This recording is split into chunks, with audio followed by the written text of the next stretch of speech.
غزوہ تبوک آپ کو پتا ہے ایک ایسا غزوہ تھا جس میں جو شرکت نہیں کرے گا وہ منافق ڈکلیئر ہوگا، قرآن میں فتویٰ آ گیا تھا۔ اس سے پہلے کبھی نفیر عام نہیں تھی، یہ پہلا اور آخری موقع تھا، کیونکہ رومن امپائر سے ٹکرانا تھا،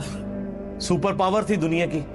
1.5 لاکھ کی فوج لے کے کیسر روم بارڈر پہ آ گیا تھا عرب کے۔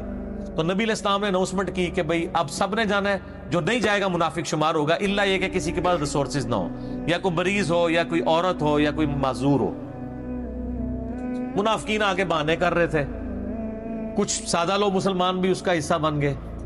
بخاری مسلم میں 3 اصحاب کی توبہ کا واقعہ بھی موجود ہے، وہی میری ویڈیو ریکارڈڈ ہے۔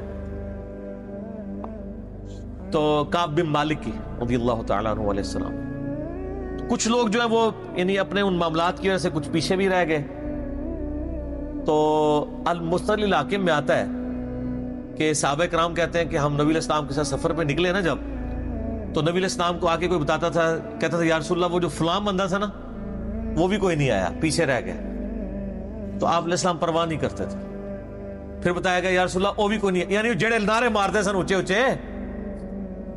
جدو ایتھے کسی نے دسایا جائے گا سر وہ تہاڈا پکا جڑا یار ہے بیلی وہ بھی کوئی نہیں جے،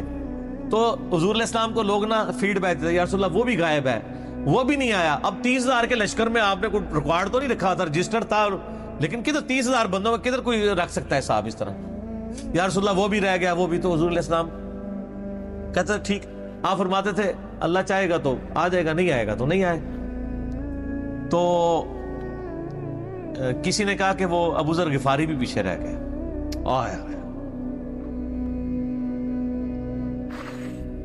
اور ابو ذر کو اس کے اونٹ نے روک لیا، اونٹ ہی نہیں اٹھ رہا تھا نا سر، وہ آپ کو گاڑی تو نہیں ہے نا جو سٹارٹ کر لیں گے آپ، اونٹ چلنے سے انکار کر دے، کوئی کر سکتا ہے؟ اور سر سفر کتنا ہے؟ 700 کلومیٹر، 700 کلومیٹر کا ریگستانی سفر آج کے دور میں بھی کرنا مشکل ہے، سائیکل پہ نہیں آپ کر سکتے، پیدل تو آپ سوچ بھی نہیں سکتے، اونٹ کے بغیر کیسے ہو سکتا ہے؟ جس میں آپ کو اونٹ اس لیے بھی ضروری ہے کہ اس کے اوپر آپ نے سامان لادنا ہے، پانی نہیں راستے میں پینا، ریگستان میں تو کئی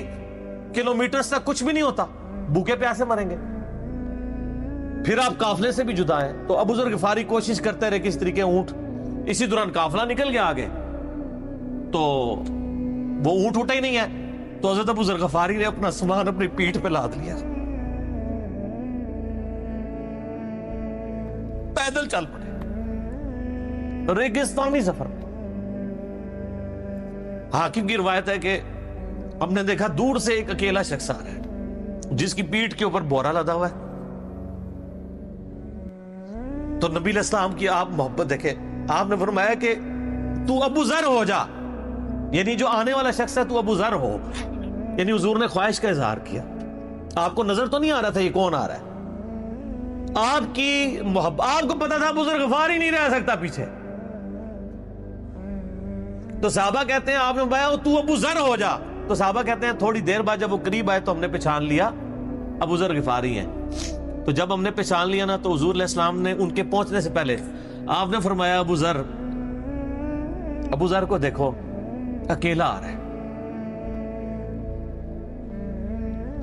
اکیلے ہی دنیا سے جائے گا اور قیامت دن بھی اکیلا اٹھایا جائے گا۔ دنیا سے کیا کہہ رہے گے؟ صحیح بخاری میں آتا ہے کہ حضرت عثمان غنی رضی اللہ عنہ کے دور میں چکے، یہ اس حدیث کا بھی کچھ حصہ باقی ہے، میں بعد میں بیان کروں گا، پہلے میں اس کو کنکلوڈ کر لوں۔